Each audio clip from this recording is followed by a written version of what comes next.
6, 5, 4, 3, 2, 1.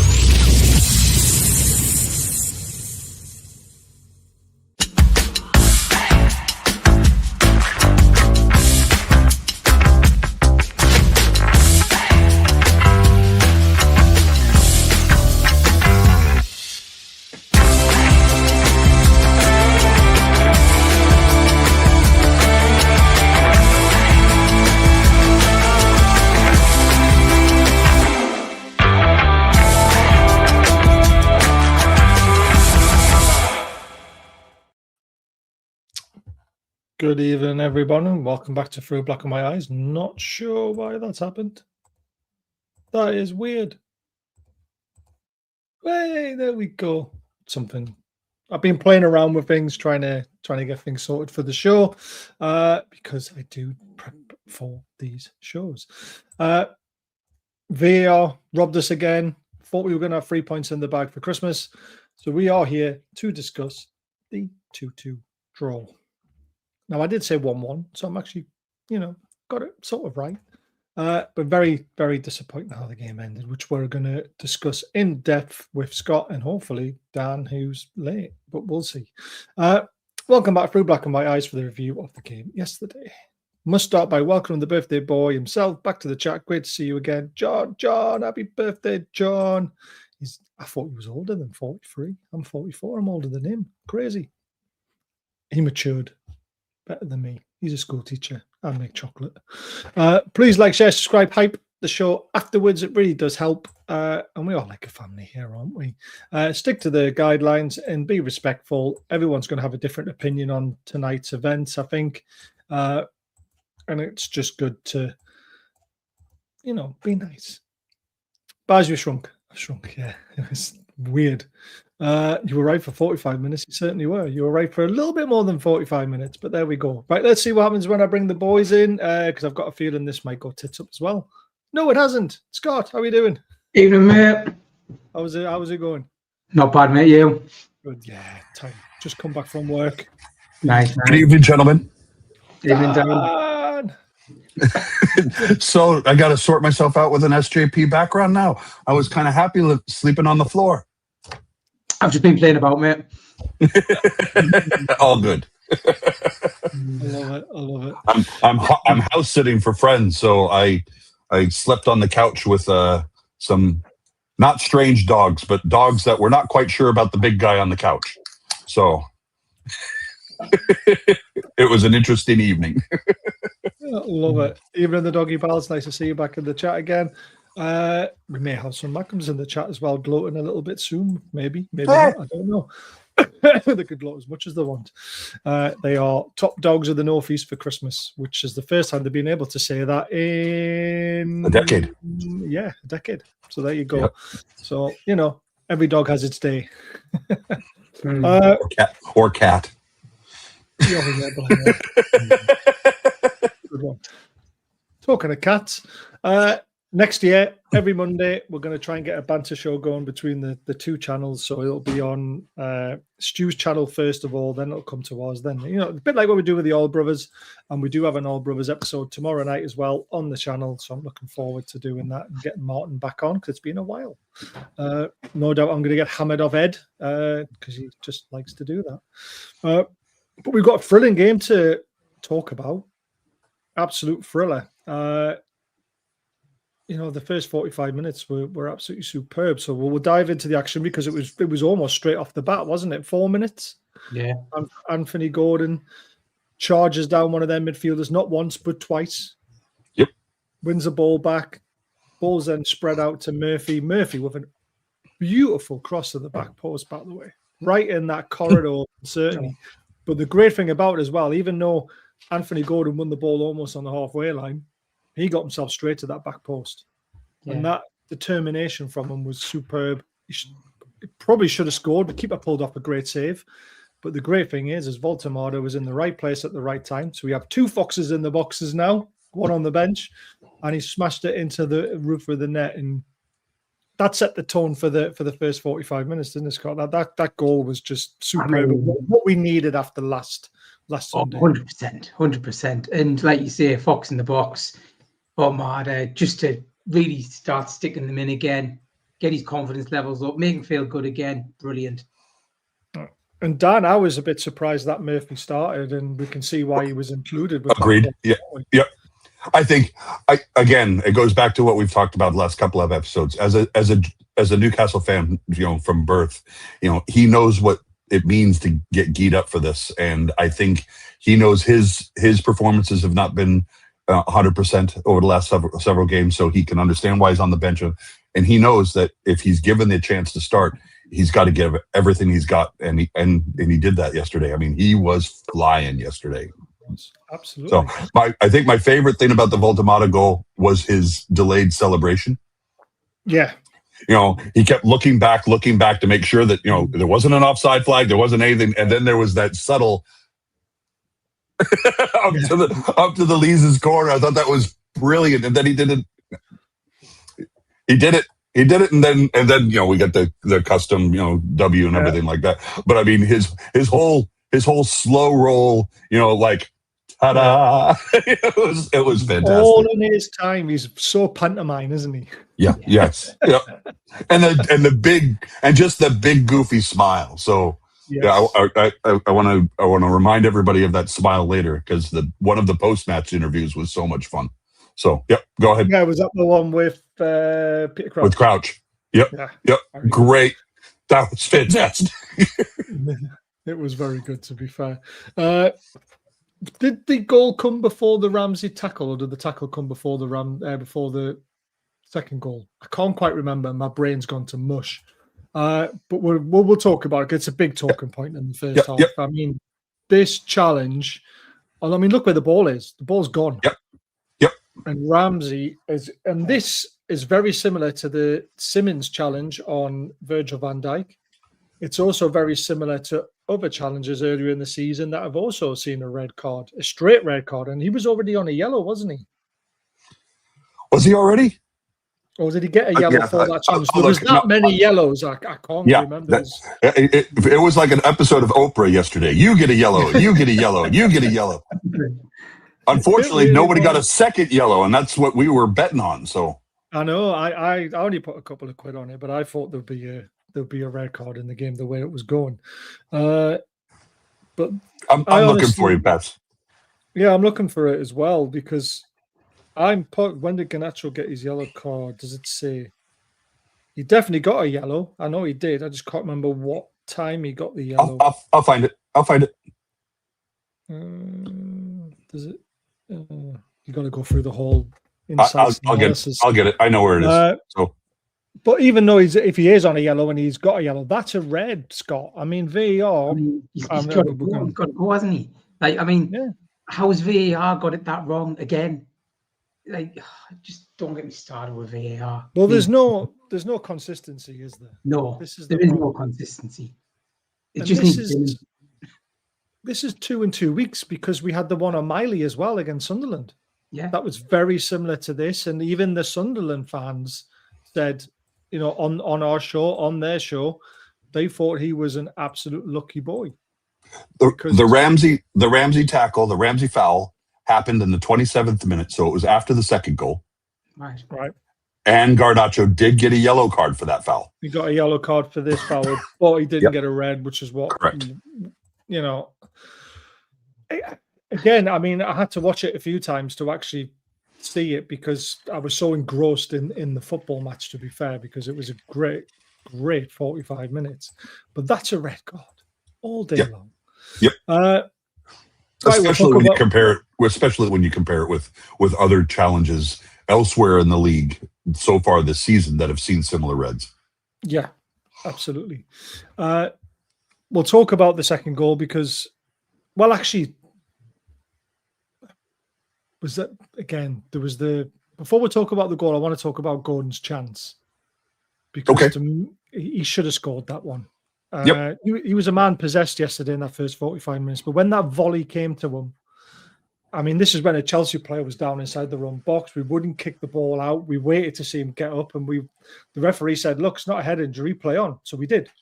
Yep. And the ball found Gordon at the back post, and he rifled a shot at the goalkeeper, but he had so much time.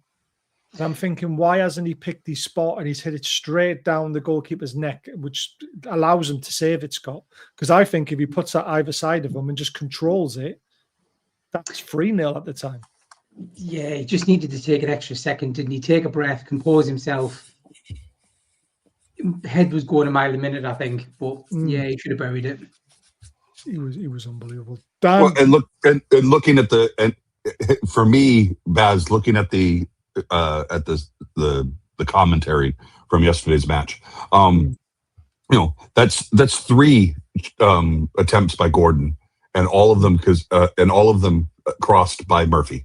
Murphy, both wingers were on form yesterday. They were up for it. And it was speedy from the beginning. Everybody was Speedy Gonzalez. They all wanted to get into the 18. They all wanted chances on the ball. But yeah, Gordon both times straight at Sanchez. And Sanchez, we can't forget also Sanchez was on a yellow because he was complaining about the Gusto thing. When Anthony Gordon took that shot. I mean, as soon as Sanchez got the ball or saved the attempt, he had to go at the referee going, we've got a guy down, and the referee was like, I'm not having it. I was betting on Sanchez, Gusto, who was the other one? Garnacho, and there was one other who got carded yesterday. That, like I said, we were Pedro. We were all waiting for one of them to get a second yellow because the pantomiming was just something else. It was constant. Go ahead. Well, sorry. No, it's fine. It's you're right. There was so many yellow cards being dished out for Chelsea. We had a couple, but not too many. But the reason why I wanted to leave the Anthony Gordon goal to almost the last part of the half I want to talk about, because we actually have it.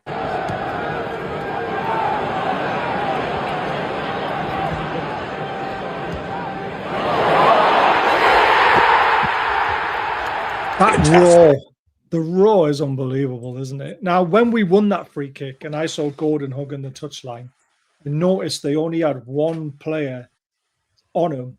I was giving him the ball because he was possessed yesterday. I was just give him the ball. Every single time he's got a chance, give him the ball and let him run at them. And that cross was just inch perfect for Voldemort. And it's an unbelievable finish, Dan, isn't it? I mean, just a little touch into the corner, tucks it away nicely. But it's what we've become accustomed to from the young lad. Again, at Stuttgart, so many, we're idiots for spending the money that we spent on him and everything. But we saw everybody sees the potential on it, and he's just, his touch is magnificent.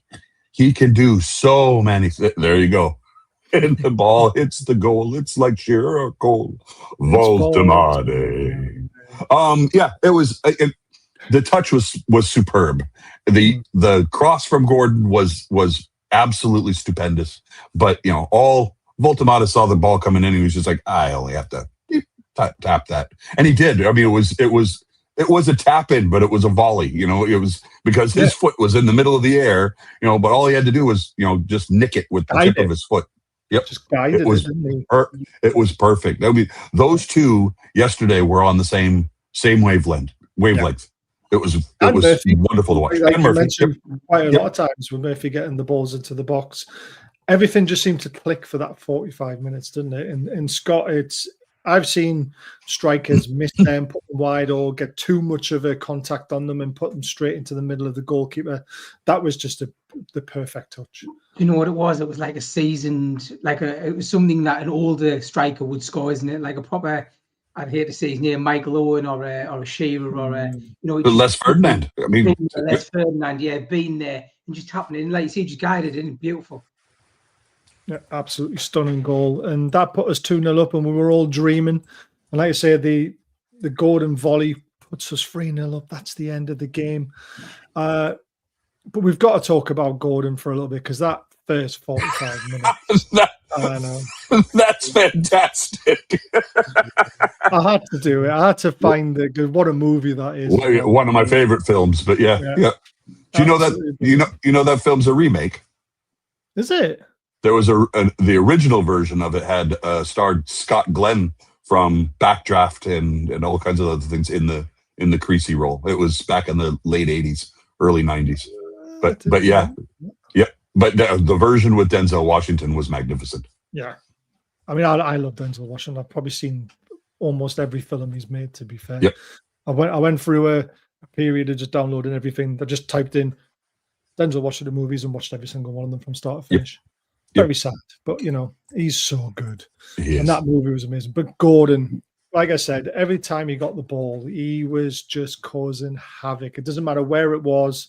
When he was getting the ball from defense, he was making things happen. It's one of those games where you think, where's that been all season, Dan? Yeah, it boggles the mind how iffy the season has been for Gordon. For whatever reason, I mean, when he gets in the Champions League, he turns it on. When he's about to go into an international break, he turns it on. But for whatever reason, when we've really needed him, he's been absent. He's been lackluster. Yesterday he was, as you said, a man possessed. He was up for it. He wanted to banish any bad memories from the last 10 days. He was just like, screw it, let's go. And he was inch perfect with his crosses. He was determined with all of his runs.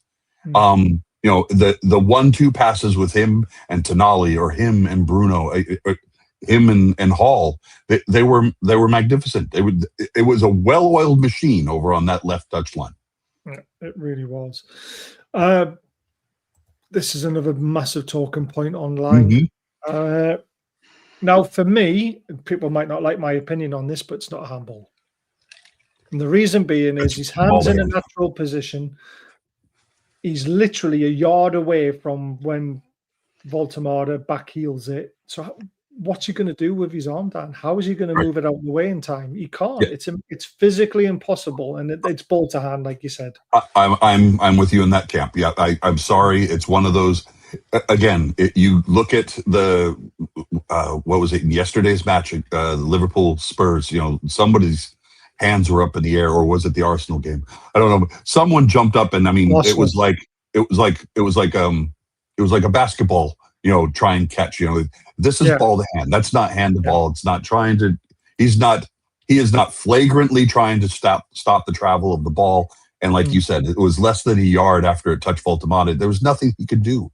So for me, in the definition of handball, this is not that. This is ball to hand. This is accidental. There's nowhere else for his hand to be. I mean, I'm sorry, we can't expect defenders to be running around with their arms pinned to their shorts. I'm sorry, it just doesn't work that way. So no, I agree with you. It's controversial, but I would not. If that penalty had been given, I would have said it was harsh on Chelsea. Yeah, and you wouldn't want it given against you. That's the way I look at it.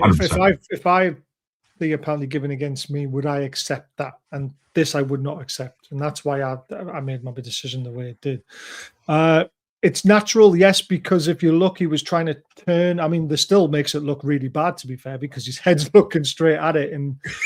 But yeah, for me, it's not a penalty. It's just very unfortunate that it hit his hand. If it misses his hand, we've probably got a good chance to score. But you've got to think of the distance travelled for me. That's a big thing when given a handball. How far has the ball travelled before it's hit the person's hand? Like you mentioned, the Everton one. Yeah, the Everton one, the guy had the hands above his head and he nearly caught it. This one... You're not the keeper, mate. Yeah, exactly. And this one was quick thinking from Voltemada, and it's just unfortunate that his hand was in the way. So, Scott, your thoughts on that one? Again, everyone has different opinions. I'm going to have to disagree with you both. Go on. I'm sorry, lads. You try. And I think it makes it look worse, but I think he knows what he's doing. I'm sorry, I do. I think he knows what he's doing. Maybe this still makes it look worse. I don't know. I think it's handball, personally. Again, 6 of one, half dozen of the other. I think if that was up the other side, that gets given. Right. Oh, let's not go down that route. Let's not go down the corruption route. I just think, again, it goes back to consistency. We don't see the consistency across the board for every club in the Prem. There are some clubs that will be given that. There are some clubs that it won't be given that. I think it's ball to hand. I see in the comments, JC is arguing that it's not natural. He's looking at the ball. He knows what he's doing.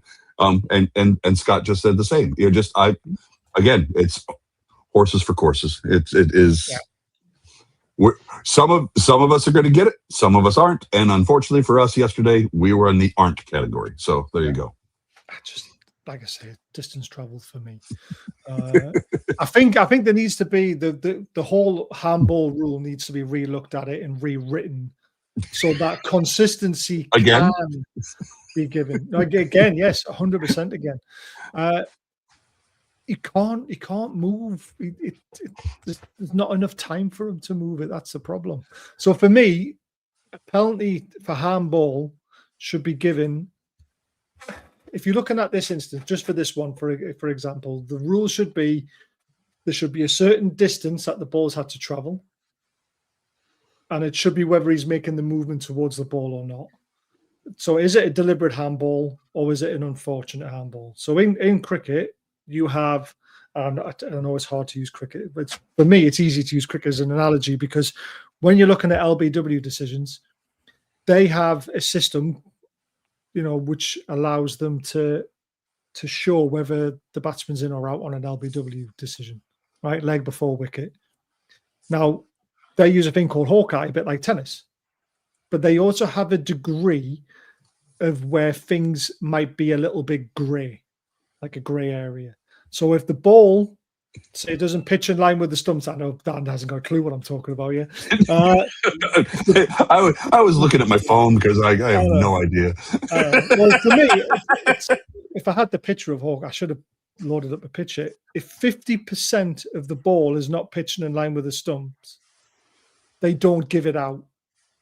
Or if it's just hitting the wickets by a slight amount, they don't give it out because there's that degree of uncertainty.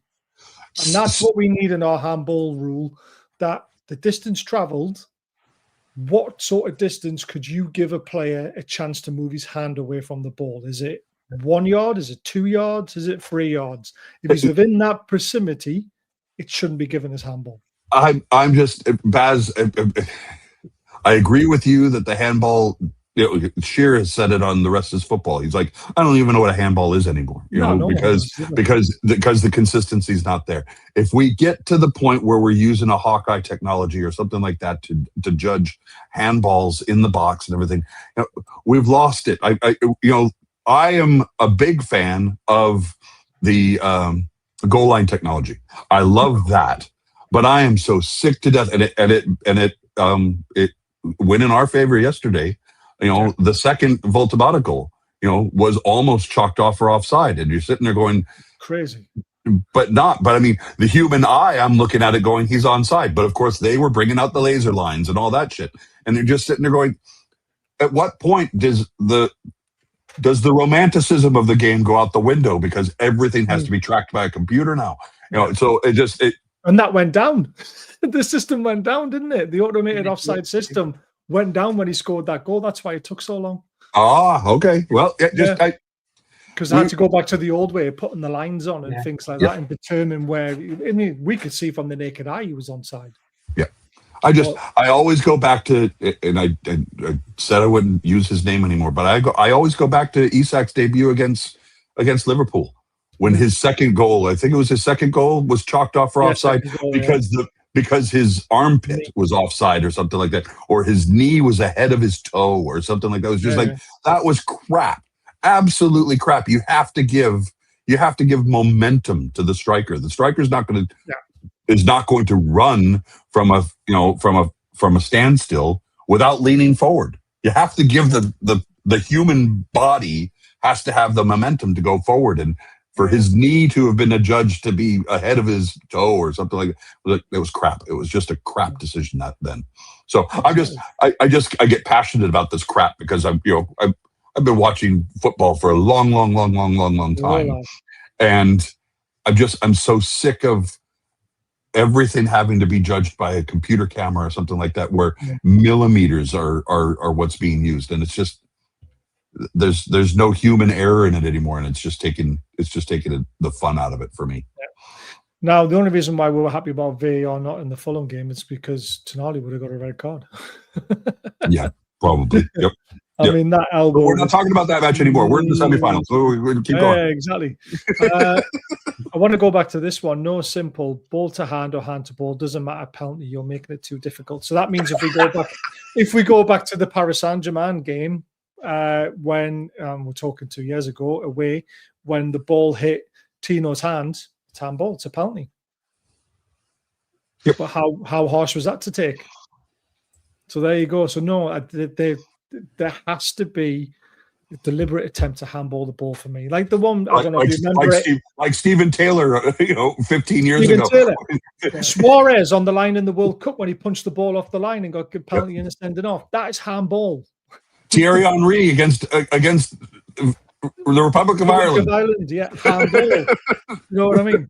Not ball to hand to ball. It's become too much of a grey area now, and actually nobody knows what is handball, what is offside, what is everybody. There's so many different takes on it now. But this is the problem. I have long held that I think our officials should be former footballers, guys that understand. But at the same time, there are folks who say they can't because they'll just be pilloried left, right, and center. Any legacy that they've had as a footballing career will go in the toilet because they'll be judged for the rest of their lives on their performances as officials. And it's a no-win situation for them. But I have to think people who have played the game have to seriously be involved in the intent of the player. You know, if we're looking at that one, Voltemata and Pedro, was it? You know, moving his hand away, you know, where was the hand traveling? And looking at static pictures always makes it look worse. If you're looking at it in real time, or if you're looking at it in slow-mo, I mean, that's why I like VAR when they get to go over and look at a decision, because they see it in real time. And then they see it in slow motion. Slow motion always makes it look worse. But, you know, if you look at it in real time, you can almost see intent, but not intent, and therefore make a decision. But, you know, that's up to the guy in the middle of the park. And sometimes he gets it horribly wrong, as we will no doubt talk about. Yeah. I kind of agree with this a little bit. They end up with the bias if they played for the team, but that's where referees aren't allowed to referee from the area they're from. You'd also have to do that with footballers as well. Sure. You'd be allowed to play for that club. You can maybe get lower league footballers to do the job, because Premier League footballers aren't going to do it. They're rich. But you may need someone from League One or League Two or the Conference League. That's when you would get them. Then you start looking at allegiances, like you said. You're not allowed to ref a match if it's a prem team within 100 miles of where you grew up. That would help. But then every official would be a Man United supporter, right? No, it needs to be further than 100 miles to be a Man United fan. Right. So the second half, I mean, it didn't take them long to get back into the game, did it? And there's a lot of people criticising Ramsdale. I don't think he's saving this at all. And here it is. There's no volume on this, though, because it's got music on it and it's from TikTok. I mean, that's a great free kick. I mean, the only thing, if we roll it back, is Ramsdale too far to his left, or is he expecting the wall to do his job, to do the job? Because he needs to be able to see the ball. And if you see his line and you go down it, he's standing in between the Chelsea player and the first man on the wall on the left. So he can clearly see the ball. If he stands further to the right, he's not going to see the ball. Right. Yeah. I think if he had been one step further to his right, he may have had a chance at it. The thing is, you look at another angle. If you look at the angle from where the ref is, on the pitch, if you look at that angle, the dip on the ball is just absolutely spectacular. Yeah. It was so. I mean, James put such a dip on it and then it went in off the post. Exactly. I mean, it totally befuddled Ramsdale for me. Yeah, I don't think there's anything he could have done. No, I don't think he's getting that. Even if he takes another step to the right, I still don't think he's getting it. I mean, he tried his best to get there, but ultimately wasn't good enough. And I just think great free kick. I mean, sometimes you just got to put your hands up and go, yeah, okay. The thing that really disappointed me the most in it was a soft free kick, Dan. It was a soft foul to give away. It was. Yep. Agreed. 100%. I would. We saw those kinds of tackles all over the pitch yesterday. And for that one to be given, I was just sitting there going, don't. I said, you can't give up a free kick in that area right there, because with James, with Cole Palmer, with Garnacho, with Neto, all of them could have put the ball in, and James proved us right. I'm a little bit surprised at this comment, because he literally had a clean sheet against Spurs in the Carabao Cup when we beat them 2-0. And he's the reason why we had a clean sheet. He was fabulous that day. And this is why we all wanted him in goal. And we've unfortunately been proved wrong with that one, haven't we? Because, I mean, let's face it, him or Paul, we need a new goalkeeper. Scott, I mean, the free kick that we give away, it's very soft. He's running. I know he's running in a dangerous area straight at us, but there was defenders in front of him. You just don't give away free kicks in dangerous situations, is what I always say.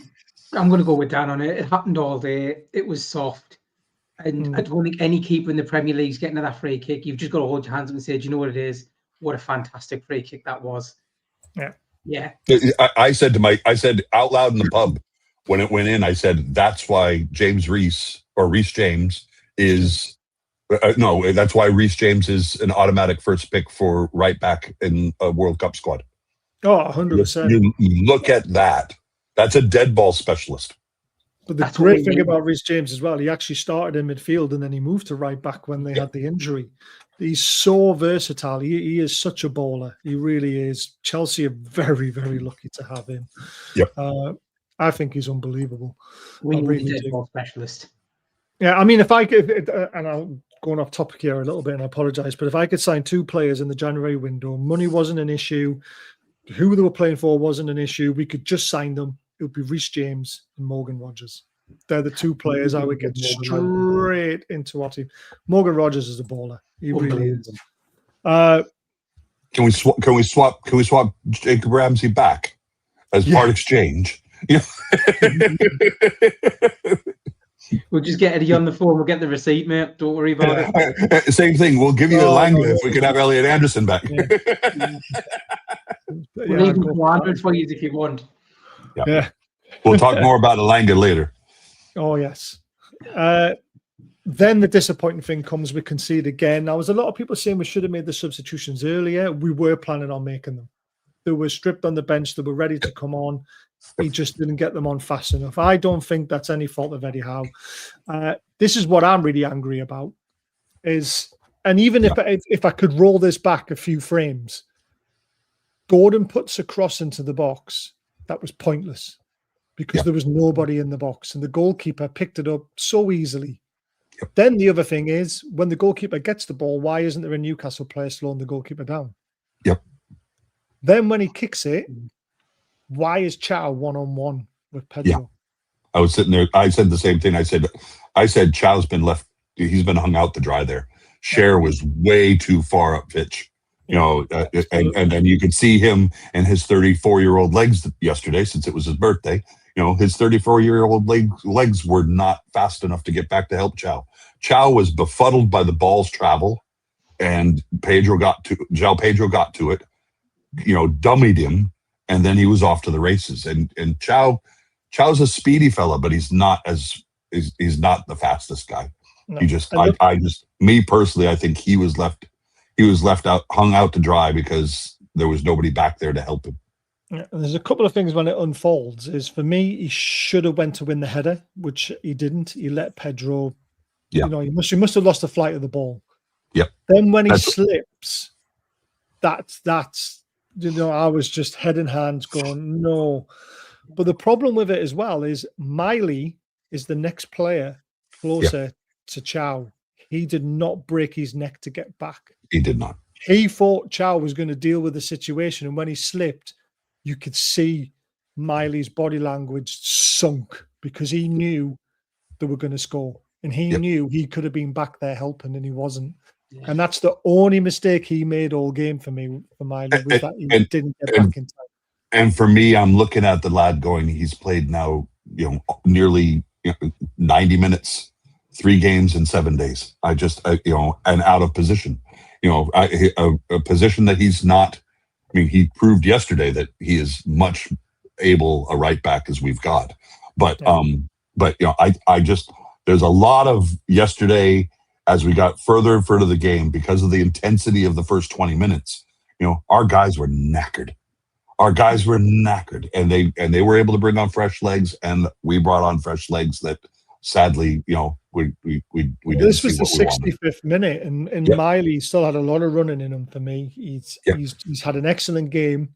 He knows he's made a mistake because honestly, if you watch it back and watch his body language when he realizes he's got to get back and it's too late, you could tell he was gutted with himself because he thought Chow was going to sort that out, and then Chow slips. Yeah. And had he had, it's maybe because it's not his natural position. Yep. But I think Coutinho would have got back because he would have sensed the danger. You can't leave a man one-on-one, not with Pedro.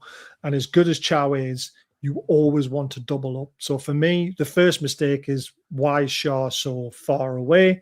Mm-hmm. Why is Chow so deep? And then Miley not getting back in time. And that's what's cost us this goal. And Scott, another, go on, sorry, Dan. and I was going to say, and another reason why you can see why Eddie Howe went after João Pedro. Yeah, 100%. In the transfer window. Yep. Yeah. Scott, your thoughts on what I've just said? Do you agree or disagree?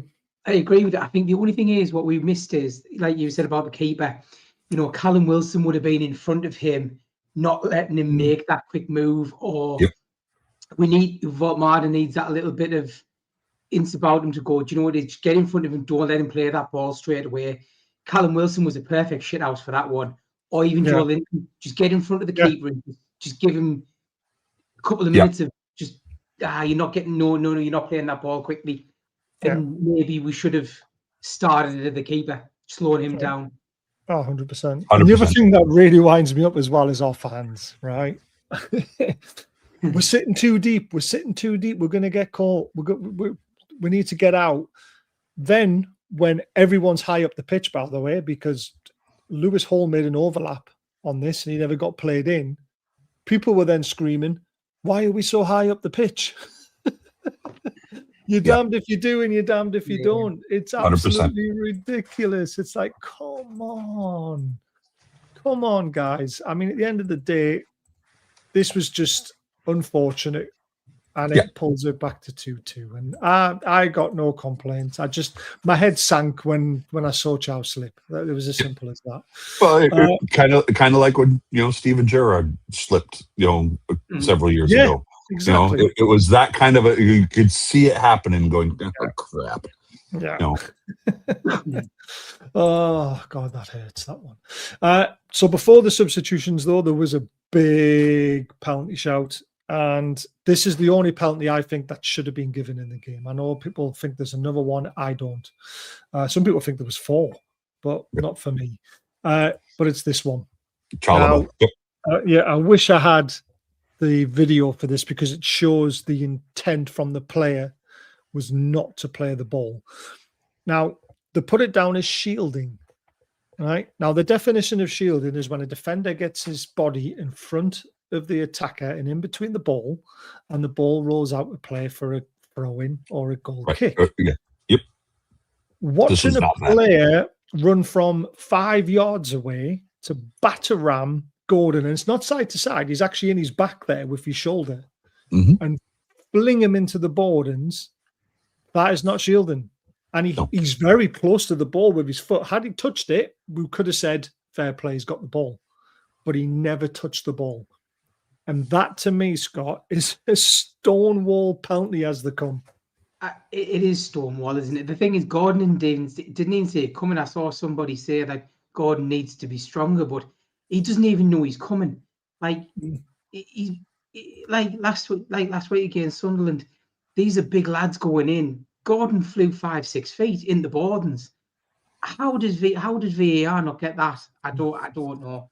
I don't think it's a red card, Roger, but it's definitely a penalty. Yeah, 100%. Yeah, 100%. Dan? No, agreed. No, clear penalty. Yeah. And just looking at the reactions of everybody on social media, I mean, Alan Shearer saying that's a pen, Warren Barton saying that's a pen. Now, of course, they're former Shea Given. Well, and they're all former Newcastle players. I understand that there's a certain level of bias that you can attribute to that. But at the same time, we've got other pundits going, that's a pen. And I can't see, again, he didn't touch the ball. He had no intentions of getting to the ball. You can call it shielding all you want, but for me, shielding is you're watching the ball, you're playing the ball, and you're already in front of the attacker. Yeah. That's not this. This is bollocking into the attacker to knock him off the ball. A battering ram. That's basically what he was. And this is why we get frustrated with VAR and the officials, because they used that terminology that he was shielding, and he clearly wasn't. Annie McCoy said it was a penalty. Of course he did. Yep. I mean, there was loads of people who come out and said that's a Stonewall penalty. Keith Hackett has come out and said it's a Stonewall penalty. Jesus. It's, so frustrating, because that's a very pivotal part of the game. That is actually at 2-1. And that penalty, if we put it away, puts us at 3-1, and we've won the game. The Pedro one never happens. Yeah. So that's why it's so frustrating. So frustrating. So we make our substitutions, which I think was the right thing to do. And now, if Gordon's going to put those performances in for 65 minutes every game, let him do it. Let him run his tank empty early, because we're going to be scoring 2-3 goals a half. We're doing Stonewall pens, the big club's favoured. Yeah, well, you could say that, So I'm happy, because you've got Harvey Barnes, who should be more than capable to come on and finish the game off. And he did it so well last season, is why he scored a lot of his goals, because Gordon ran the right back and right wingers absolutely ragged. Harvey Barnes came on and capitalised with his finishing ability and fresh legs. Visser? Harvey Barnes. Visser as well. Yeah, absolutely. But Barnes has 2 massive chances in this game. I haven't got a still picture of the volley, which I wish I had. What a that one was unfortunate. Yep. I just think it's poor finishing. Yep. Right. When I saw that cross go in, my layout of my house, Dan. I was sitting on my couch next to the door to the kitchen. Right. I had Claire on the other seat. I had Myla in the room as well. Yep. When that cross went in and that ball was almost hitting Barnes's foot, I was jumping up and down celebrating. Yep. And when he missed, I had to run into the kitchen to swear the hell out of him. And then I forgot my little boy was in the kitchen watching his iPad. Everybody in the pub, we thought it was in. From the angle that we saw it, Gallagher thought it was in. They thought they sucked the ball into the net. How did he miss? I don't understand how he missed. I still don't to now. It's even playing back in my head right now. It missed the post by that much. Yep. But you've just got to close your foot. He opened his foot on it, where you've just got to close it and just hit it straight. But he didn't. Scott, I was fuming. I mean, to be honest with you, I did the same thing. I thought it was in, and then you look, and like Dan says, he knew he should have scored it. When he looked back, he thought, "How have I done that?" 9 times out of 10, he scores that. Yeah, his ability is more than capable of finishing that off. He should have finished it. I'm sorry. He's literally 10 yards out. I will agree with you there, Baz. But again, like Scott said, it's 9 times out of 10, and unfortunately, this was the one. 9 times out of 10 wasn't allowed to be the one. He could have. I mean, there's so many things he could have done. He could have dove for it and tried to headed it in. He could have chested it in. He could have knocked it in with his arse. He could have done all kinds of things. Unfortunately, he used his foot yesterday, and it just went inches wide. That's just the way it goes. No, not having it. Should have scored. Fine. Let's talk about the dog show then. Alan Shearer would have buried that.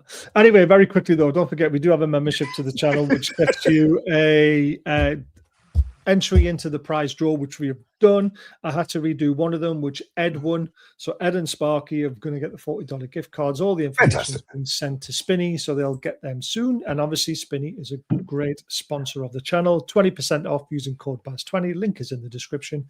Some amazing bespoke Newcastle stuff, but also lots of other stuff as well. They've even got Arsenal tiers in a calendar in a candle format. It's brilliant. The multi-award winning Sparky as well. So if you are coming over to the Northeast and you want to learn about the history and heritage of our beautiful Northeast area, get in touch with Sparky because he'll get you on a tour. Have a Red Bull. Yep. Have a Red Bull to keep up with him because, he's and of course, we've got Prince Charming as well. Amazing company in Wallsend who do lots of different things: keys cutting, printing, 3D printing, framing shirts. They've got loads of merchandise to sell, not just Newcastle stuff. They have other clubs, they have other sports, they have movie memorabilia as well. I don't do boxing, but that's a hell of a lot of boxing gloves. Yeah, he's got a few boxing gloves. Yeah, honestly, some of the stuff in there is amazing. There's a link to their Facebook page. Check it out, and if you need something for Christmas, honestly, any Newcastle fan would love something from their shop. There's a Kevin Keegan signed boot, Peter Beardsley signed top. There's loads of stuff. And speaking of being able to get a signature, you can get Supermax signature if you come and join us for £15. And also listen to Supermac and Gibbo talk about football. Yes, you'll get to speak to myself and Dan and Graham Bailey for a little bit, but they are the headline show.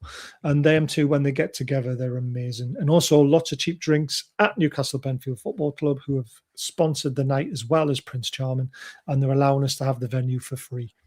And I am going to be working on Greg's to try and get us a steak bake for free. Everyone a steak bake. Why not?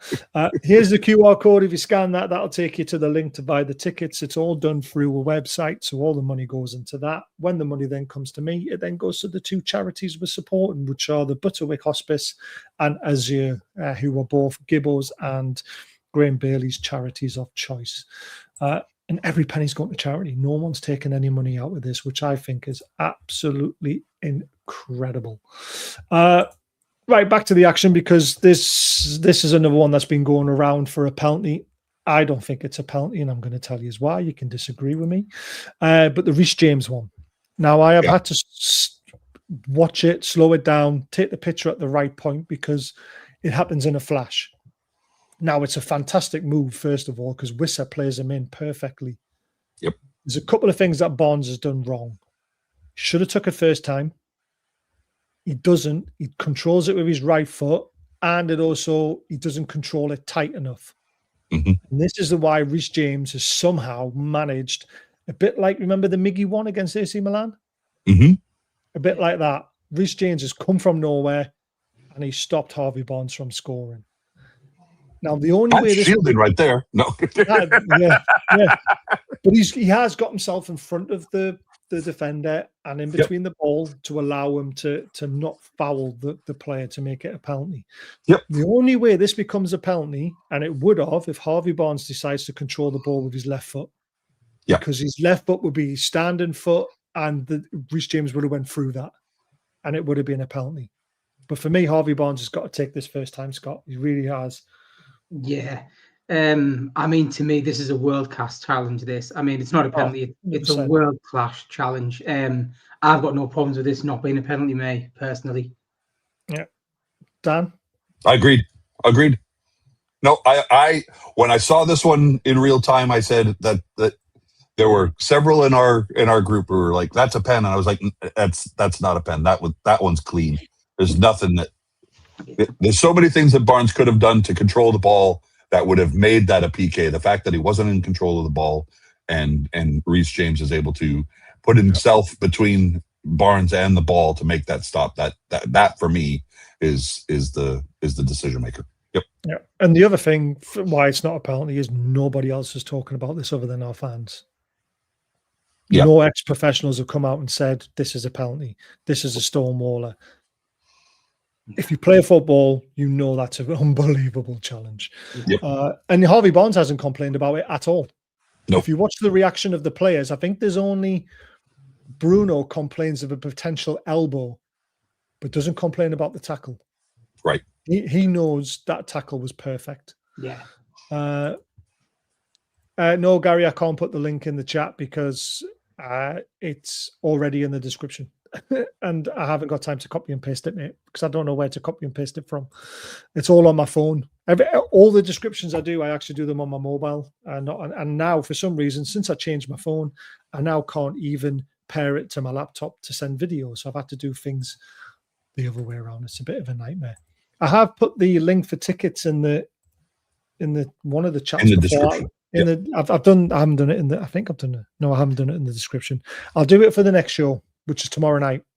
So I'll put the link for the tickets on the next show at the top of the chat, because I have done it before. I know how to do that. But yeah, it's definitely not a penalty. Right now comes the the one where I really lost my shit again. Because Alanga comes on, right? I know where he's going, and I want to put guardrails on it. Go ahead, Baz. Well, the first instance when I realised he was not on his game is he ran up the right wing. He had 3 defenders in front of him, and he ran into a cul-de-sac, and he forgot about the defender that was behind him that took the ball off him. Yep. Then there was another option when the ball came to him. He then passed it inside to a Chelsea player. Yep. I thought, oh God, here we go. Yep. He's lost all his confidence, and I do feel sorry for him. And I've said this because someone tried to call me out on Twitter, because apparently Wissa did this against Burnley when he should have squared it or something. And I said, hold on a minute. What I've said, you need to take it in pure context, because this was at a moment when we were 2-2. This is the moment to win the game. And I said, this is the moment that could have kick-started his Newcastle career, getting his first assist, like in the Premier League. I think he's got an assist in the Champions League, hasn't he? He does. Had a decent game in that. But this was the Premier League. This was the last minute against Chelsea. This is at St. James's Park at the Gallagher end. And he tried to be a hero himself. Now, I've always watched football growing up, looking at it through Peter Beardsley's eyes, which is always, if someone's in a better position, I will give them the ball, because I am an unselfish player. And that's how I've always played football as well. I've never been a greedy football player. Always wanted to be. I actually prefer assisting. What's best for the team. Yeah, but assisting is just as good as scoring, because, you set that up. You've made that happen. Yeah. And this is the situation. He's not even perfectly balanced when he hits it. So this is why it's even more stupid than, I was just like, oh God, we've got a 3-on-2 situation here. Now, to me, the pass isn't to Harvey Barnes. The pass is to Wissa. Yep. And then the defender in the middle has to come out to Wissa, who then Wissa will then pass the ball to Barnes. Yep. Then Barnes will have a one-on-one with the goalkeeper. Remember the goal, Shearer's goal for England against the Netherlands in 1996 in the Euros? Pulled back, passed the shoot at the back post, slams it in the top corner. That's what should have happened here. Should have pulled it back to Wissa. Wissa then would open his foot and just slide it to Barnes, and then Barnes would put it away. Now, don't get me wrong, we could have missed the chance. But it's the fact we didn't get to see it play out is the big issue that I had at this stage. Am I too harsh, Dan? Or No, instantaneous comment. No, you're not too harsh. Agreed. When he took off, I said, here we go. And I was looking for who was coming to support him, because I was sitting there going, he's going to bust his legs.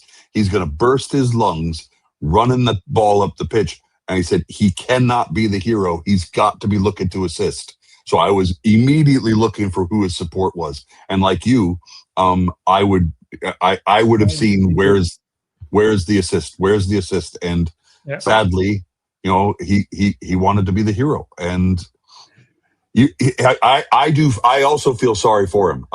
He is so bereft of confidence at this point. He's looking for any opportunity to make some ground up with the supporters.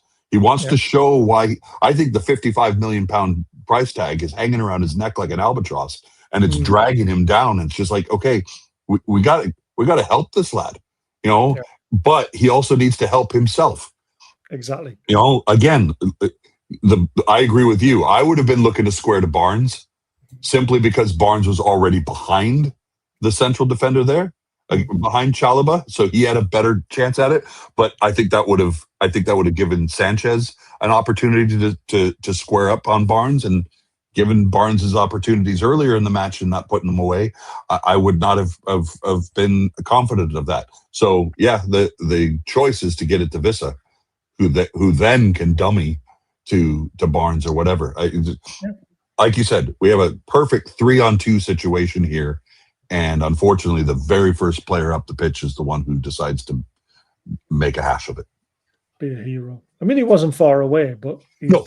it's just not the right play. Percentages, you've got to play the percentages, haven't you, Scott? Yeah, I think he's, like you say, he's got to play at the Wissa, who plays in Barnes, and then we get to see it play out, but obviously we didn't. Eddie just needs to get him on the training pitch. Let's face it. I think we see a different Alanga next year. Personally, totally different person. It's a long time to wait. But again, we had to wait this week for Murphy, didn't we? Murphy's looking like a really good player now. So it is a long time to wait, but I reckon we see a different Alanga next year. It's just next year too far away. He was third in the assist list last season. Yeah. That's the thing I don't get. He knows how to set other players up. He knows how to cross a ball. Yes, he had Chris Wood, who was in the middle of the box all the time, and he was a very good header of the footballer. Where Voltameda is still not fantastic with his head, but he knows what to do. But I'm just, don't shoot any shot. Do you know when it's the last minute of the game and someone gets a 30 yards out and they rake it over the crossbar? You just want to go nuts because you play the percentages. And I just think Alanga just didn't play the percentage yesterday. But the one thing I did like from Graham Jones is that at full time, he went straight over to Alanga, put his arm around him, took him off the pitch, talking to him, making sure, he was looked after. And that shows you the family-orientated side of Newcastle United. The players have each other's back. The coaches have the players' back. They obviously see something on the training pitch that we're not seeing in the 90 minutes or 30 minutes or whatever he's getting. There's obviously a player there.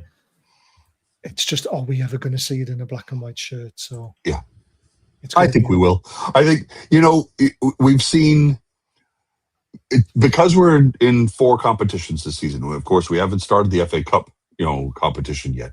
Yeah. But, this time last year, we took one of the international breaks, and there was the possibility of, some warm weather training over in Saudi, where we've gone away and we did nothing but train, in warm weather. We played a couple of friendlies behind closed doors, that kind of thing.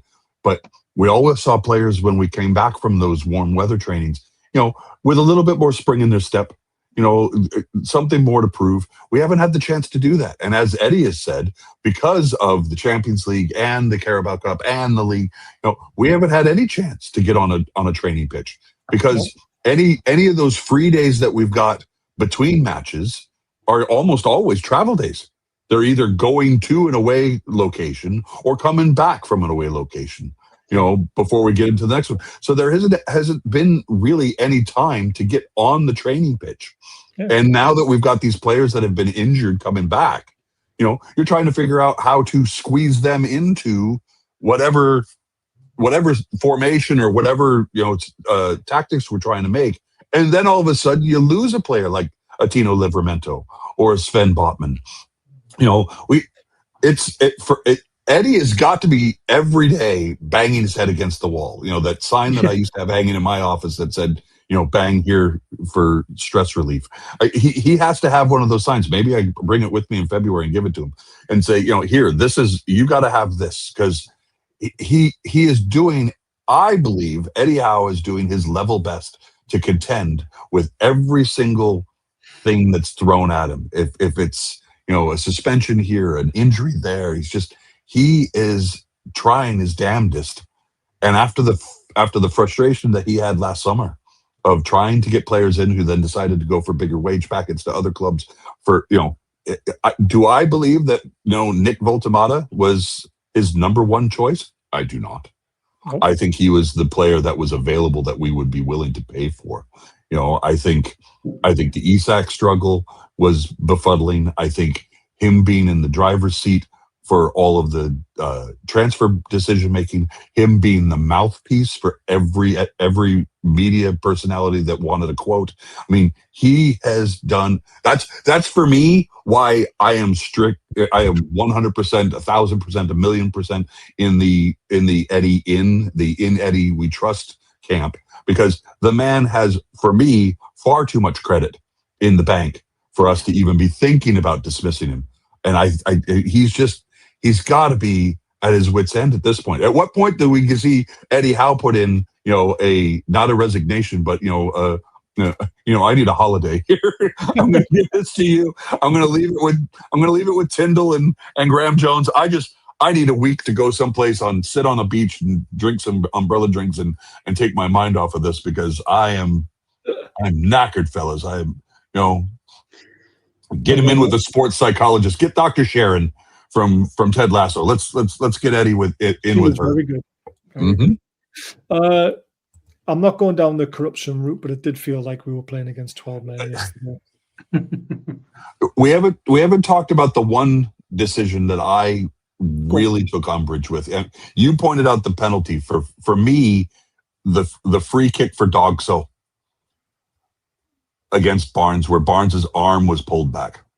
Yes, so that wasn't giving us anything, was it? They were looking at whether that was a red card, last man offence. Correct. And for me, I don't think it was a last defender, but the second defender was only a yard behind or 2 yards behind. So for me, it would have been harsh for that. But I still think it should have been a free kick. Yeah, I'm not against that. Did we get a free kick and Tonali put it over the wall or over the crossbar? That was a different free kick from the same angle where Shaw. I never want to see Shaw in a free kick again, by the way. I've always said this about Shaw. He's not very good at free kicks. He shouldn't be taking them. Not one that like that. But no, we got nothing for that. And that's because that was the one that did my head in. It was not a penalty because it was outside the box. Yeah. And VAR looked at it as a potential dog. So VAR looked at it as a potential red card. That's all they can do. They can't overrule the referee unless they're going to give the red card, which is stupid, isn't it? Yeah. It's like when a referee looks at a penalty, like a VAR looks at a penalty decision, and then they realise the defender's got the ball first and it's gone out for a corner. They still give the goal kick. Yeah.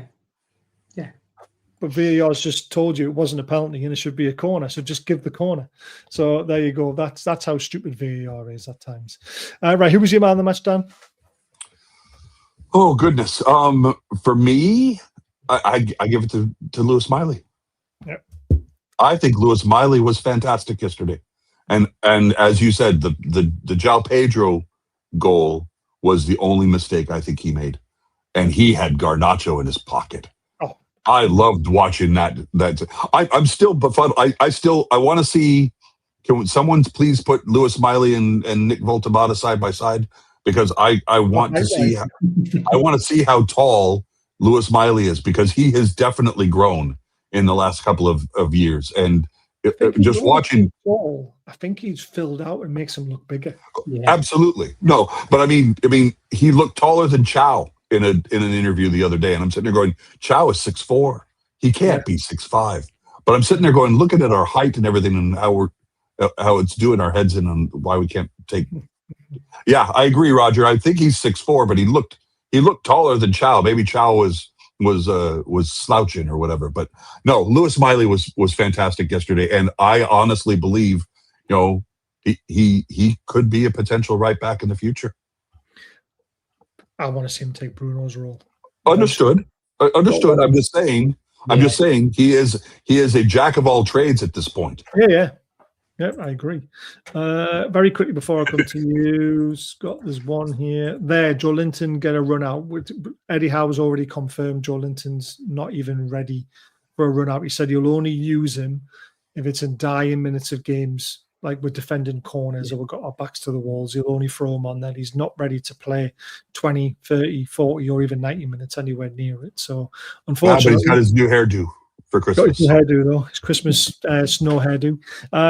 Scott, your man of the match. See, I'm torn between Gordon or Volmada. Obviously, he got the goals, and Gordon was electric. I'm going to go Marder. He's picked his head up from the absolute Derby shambles, and he's now cracking on, and he's loving his football again. I'm going to go Marder. Do you know the weird thing is the stats on our team compared to Chelsea's are shocking. If you look at the actual stats, which not as in ratings on SofaScore, I don't know how they do their score, but they actually rated Miley's a 6.4. I don't know how, because I mean, this is superb. Mm-hmm. So Lewis Murray was my man of the match easily. Like I said, he had Garnacho in his pocket. He won every single one-on-one against them. And he was meant to be their big danger. 9 ball recoveries, 3 clearances, 3 interceptions, 4 passes into the final third, 16 defensive contributions, 2 out of 4 ground duels won. His passing accuracy is probably what dropped him down a little bit. As Sparky says, he's one of our own. So those stats are absolutely phenomenal. And for me, it wasn't just the defensive side of things. I remember a few times in the first half where he was tight against the touchline and he just knocked it round the player and just breezed past them with so much ease. He has grown into, or starting to grow into, a phenomenal player. And I think he's going to save us a lot of money. I really do. Exactly, yeah. I always agree with you looking at your eye and not at stats. Confuse his height with performance bars. 6'7". I don't, please, God. He wears 67, doesn't he? He does. As I pointed out on social media this last week. Yep. Our media team need to do so much better with that. Yeah, there was a little kid at the, I think it was the Leeds Palace game, and the referee was looking at the monitor, and I think he said something like, someone put over the commentary something like, "What minute is it?" And the little kid was going 6'7", 6'7". So that was quite funny. I agree with Gary. Gary in the comments says, for Voltamata to come back from like Scott said, the disappointment of the derby, to have the performance that he put in yesterday, and quite frankly, almost had a hat trick. That volley that he put over the bar, and it was so like this over the bar. I mean, I was desperate for him to get the hat trick yesterday. No. There was another. Hold on. There was another. Where's the comment that I wanted to say? Yes, golfing Geordie said Gordon was at his best yesterday, back to his best, and that there's every potential that he's just going to turn it on against Man U. And if the news is I was going to say, if the news is correct that Fernandez is out, we could have a stormer. And Mbeumo. Mbeumo's out too? Which means they're going to play Xerxes. Potentially, or you got to play today. You got to play today. So it's going to be interesting because Villa beat them 2-1. I watched them and they weren't bad. No, Man United going forward are all right now. Man United defending shite. So I just think if we just go at them, we've got a very good chance of beating them. Right, looking at the league table, we jumped up to 11th from 12th. Yay! Yay! We actually gained a place. It's still not. We're 6 points behind Chelsea in 4th. Now, I still think 5th is a possibility with Chelsea, Liverpool there. But the problem with Liverpool now is that Alexander Isak's going to be out for a very long time because he's broke his ankle by the looks of things. And I think that makes Liverpool better because they've got to rely on Ekiteke, who's been superb since he signed for them. Yeah. And it makes them more of a balanced side going forward. But again, they look dodgy with 9 men against 9 men. I couldn't believe it. But we're in touching distance of it. We just need to get that run together. We need to turn these draws and last minute, collapses, just turn them around and start getting the points on the board. And I still think we're going to get 3 points against Man United, which will jump us above them if we score 2 or more. And we could be in 7th place just after Christmas because we are the first game now Yep. For the week. So it's a big statement to get 3 points at Old Trafford. And then Sunderland, who will be a point ahead of us, will be bricking it because they'll be thinking they are here now. And this is when we go on our run. This is normally when we go on our run. Yeah. So I'm looking forward to this. We did do it last season. We beat them. I mean, it was 2-1 in the end, but again, the first half performance at Old Trafford last year was superb. The second half, we let Man United back in it. Someone said in the comments that AFCON is going to be a killer for Man United. It's going to be a killer for it's going to be a killer for Man United. It's going to be a killer for Liverpool because for all the drama that about Mo Salah and everything, you're still losing a player of Mo Salah's capabilities, and he's at AFCON. Sunderland, same thing. They're going to have a bunch of players at AFCON as well. So this could be the opportunity for the Toon to go on a march. I do want to just take a second to give my sympathies to some good friends of ours, Jen and Kevin Voorhees. Yesterday was what we called the Voorhees Derby because Kevin is a Liverpool supporter and Jen is a Spurs supporter. So yesterday was it was hard for all of us to sit in the pub and watch the two of them watch their game yesterday. I mean, when Simons went off, we were all very sad for Jen. When Isak came on and then broke his ankle, he still scored the goal. He did. It was a good finish. It was a great finish, but you sit there and go, off he goes, and I'm just laughing, saying, it couldn't have happened to a better rat. That kind of thing. I don't wish that kind of an injury on anybody. No, you don't.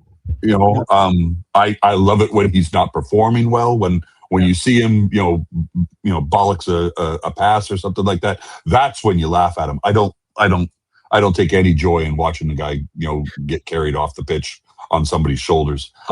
We did laugh, however, that when he did come off the pitch, why was he? Well, that was the thing that made us laugh because we said, when was it a funeral in New Orleans? Because you saw the guys behind them with the bodyboard with the cover over it. It looked like they were taking a body bag off the pitch. Everybody in the pub was having a piss because when did it turn into a New Orleans funeral? Where were the trumpets? Where were the trombones? Because it looked like a jazzy funeral walking off the pitch yesterday, and someone was in the body bag. But it wasn't Isak. You don't walk off the pitch, and I know it's a man thing, I suppose, but get on the stretcher, you dickhead. You probably could have made it worse. Mama T said, it probably wouldn't have happened to him if he'd had any meat on his bones. I don't know. It buckled. It was horrible. But there's another thing, right? That challenge on the Tottenham player got nowhere near him. Yep. Broke his ankle. Is that not a red card? But that happens week in, week out. Because you scored, no one ever looks at the challenge. Yeah. Had he not scored, it's probably a penalty because he got nowhere near the ball and took the player out and injured them and sent them off. But there we go. So I'm hoping the guys get a couple of days now to just relax. Obviously they'll be traveling Christmas Day to Manchester. It was a funeral for That's what was in the body bag. It was a shitload of money. It was a shit ton of cash under the body bag. Oh my God. Yeah. If anybody goes and has a look at that replay when Isak was being subbed off yesterday, just pay attention to the bodyboard behind because it was raining. So they brought, whatever the bag was that they would cover the player in, it just looked odd because all of us were sitting there going, nobody died. What's up? Why do they have a body bag on the pitch? So Liverpool's titles hope died. Yeah. Maybe. New KLF art. Love it. KLF is going to rock you. So very quickly, obviously, the end of the game, obviously, you want to mention TNT and Peter Crouch. The post-match interview with Peter Crouch and Nick Voltamata was fantastic. I just, he said when he got him under his arm and he said, I'm so pleased to see my son doing so well. Yeah.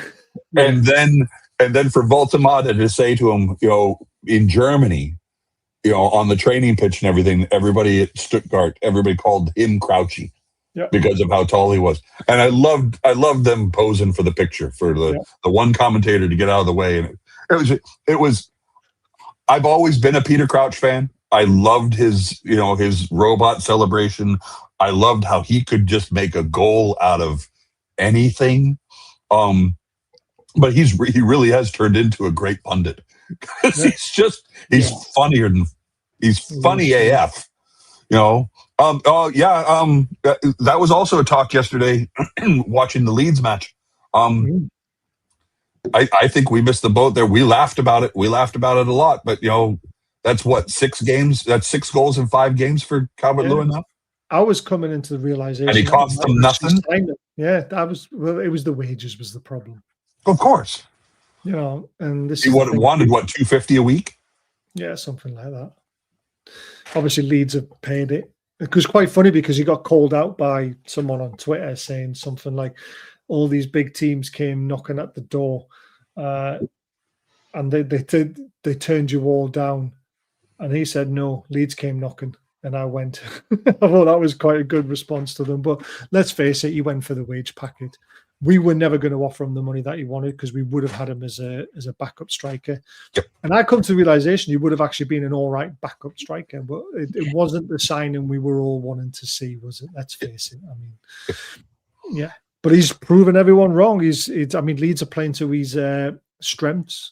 He's also one of the lasses at the pub yesterday said, you could see his abs had been in the grass stain on the front of his kit.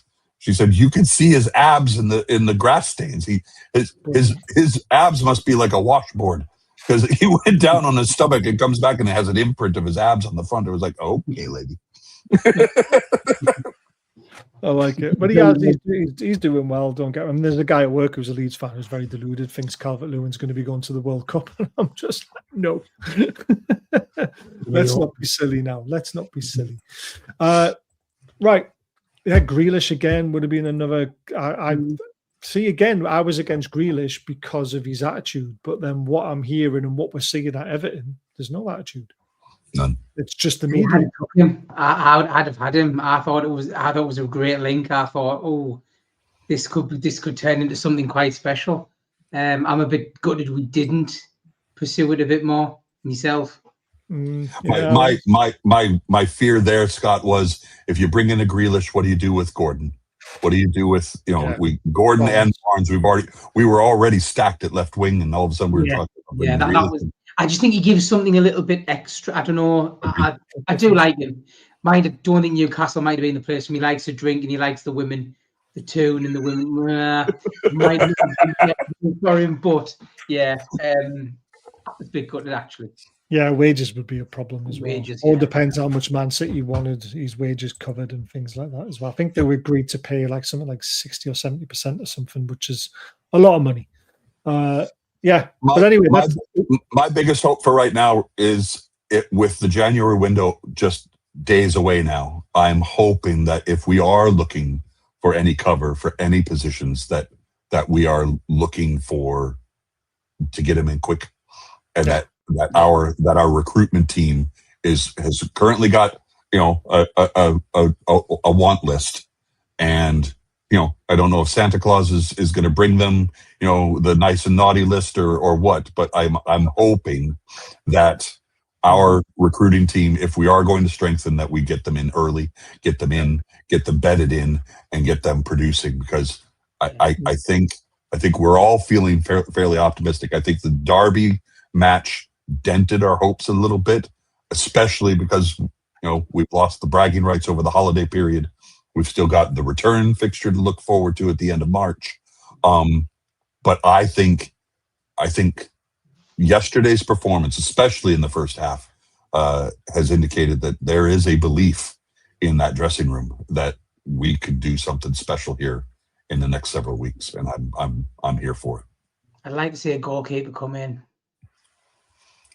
I just don't know who, because I don't think Trafford's the answer either.